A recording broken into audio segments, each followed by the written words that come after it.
પવિત્ર દિવસે આપણા ગુજરાતનું અને દેશનું સુપ્રસિદ્ધ યાત્રાધામ શામળાજી ખાતે શામળાજી વિષ્ણુ મંદિર ટ્રસ્ટ દ્વારા તુલસી વિવાહનો જે કાર્યક્રમ યોજાયો છે એમાં મને કન્યા પક્ષના યજમાન બનવાનું સૌભાગ્ય શામળિયાજીની કૃપાથી પ્રાપ્ત થયું છે। તો આજે ભક્તિભાવપૂર્ણ માહોલમાં થોડી જ ક્ષણોમાં ભગવાનનો ચાંદીના રથની અંદર વરઘોડો નીકળશે। ચારે બાજુ એકદમ ભક્તિમય માહોલ છે, વાતાવરણ છે, ઉત્સાહ છે, ઉમંગ છે। આજના તુલસી વિવાહના પવિત્ર પ્રસંગે અમારા આખા પરિવારને ખૂબ આનંદ છે।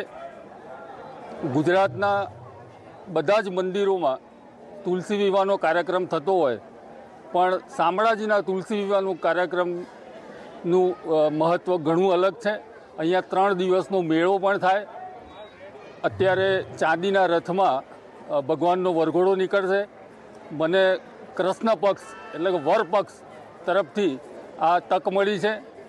ભગવાને એક આનંદ અને ઉમંગ સાથે આ કરવાનો મને મોકો આપ્યો છે।